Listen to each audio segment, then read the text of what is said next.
बादशाह फूलों के ऊपर सोया करता था। मुद्दतें बीत गईं, जब से होश संभाली यही वजीफा था, बादशाह के लिए फूलों की सेज बचा दी जाती। बादशाह के उस फूलों भरी सेज पे इस्तराहत करता। बूढ़ी हो गई। एक दिन फूलों की सेज सजाई के दिल में ऐसे ख्याल आ गया कि मैं सेज तो सजा के चली जाती हूँ और बादशाह आके लेट जाता है, मैं भी तो देखूं कि फूलों पे सोने का लुत्फ क्या है। तो वो अपनी कमर सीधी करने के लिए फूलों की सेज पे लेट गई। सारे दिन की थकी हुई थी, आंख लग गई। बादशाह वक्त पे अपने कमरे में दाखिल हुआ तो उसने देखा कि एक लोंडी उसकी सेज पे सोई हुई है। बड़ा गुस्सा आया। बादशाहों की गैरत होती है, उस गैरत की वजह से उसने जल्लाद को बुलाया, इसे उठाओ, उल्टा लटकाओ और इतना मारो कि इसकी जान निकल जाए। बाकी लोंडियों गुलामों को पता चल जाए कि बादशाहों की सेज कितनी मुकद्दस होती है। उस लोंडी को वहां से दबोचा गया, उल्टा लटका दिया गया और जल्लाद कोड़े मारने लगा। वो रोती, चीखती, चिल्लाती।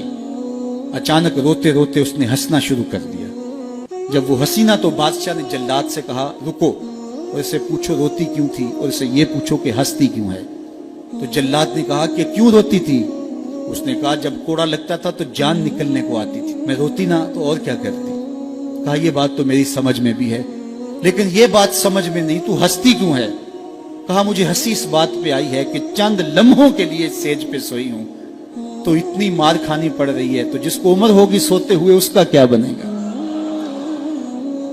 हमारी ये फिक्र होनी चाहिए कि दुनिया के ऊपर जो हमें नेमतें मिली है हमने उसका हिसाब देना है। सुम्मा लतुसअलुन्ना यौमइज़िन अनिन नईम। उस दिन एक एक नेमत का हिसाब देना होगा। ये कोई किस्सा कहानी नहीं है, ये कुरान है।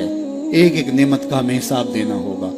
आइए इस मुख्तसर जिंदगी को अल्लाह और उसके रसूल के नाम लगा दे। जिंदगी जो गुजर गई सो गुजर गई। आने वाला एक एक लम्हा याद इलाही में बसर करने का अज़्म करें।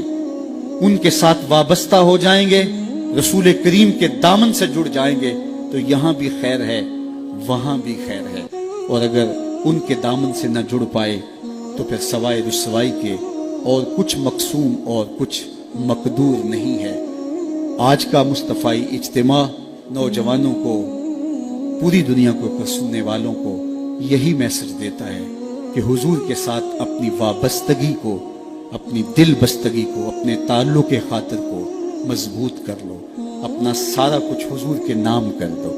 उनसे वाबस्तगी और उनसे उल्फत का रब्त और रिश्ता जब कायम कर लोगे तो फिर दुनिया भी बेहतर और आखिरत भी बेहतर। वरना ये दुनिया भी मुश्किलों, अजियतों और तकलीफों से गुजरेगी और आखिरत का हिसाब अभी बाकी पड़ा है। मुख्तसर जिंदगी है। आइए अल्लाह के हुजूर सच्ची तौबा से अपने आखिरत के मामले साफ कर लें। एक आंसू से माजी के सारे गुनाह धोए जा सकते हैं। अभी सूरज मगरब से तुलू नहीं हुआ, अभी तौबा का दरवाजा बंद नहीं हुआ, उसकी रहमतों के दर खुले हैं। आज की तौबा कल की बेहतरी की जमानत और आज की डटाई कल के पछतावे के अलावा कुछ नहीं होगा। वक्त पर काफी है एक कतरा भी आबे खुश हंगाम का। जल गया जब खेत बरसा मी तो फिर किस काम का। और अगर इन सांसों के बदले सजदा हो जाए, इन सांसों के बदले कयाम हो जाए, रुकू और सुजूद हो, रसूल करीम पे दरूद पढ़ा जाए, किसी दुखी के सर पे हाथ रख दिया जाए तो ये सांसें काम आ गई। वो खुश नसीब हैं जिन्होंने अपनी सांसें अल्लाह और उसके रसूल के नाम वक्फ कर दी। और वो बदनसीब जो अपनी सांसें, अपना वक्त और अपनी कीमती जिंदगी बर्बाद कर रहे हैं। अब भी वक्त है, अब भी मौका है, तौबा का दरवाजा खुला है। सूरज मगरब से तुलू नहीं हुआ, दर रहमत कुशादा है।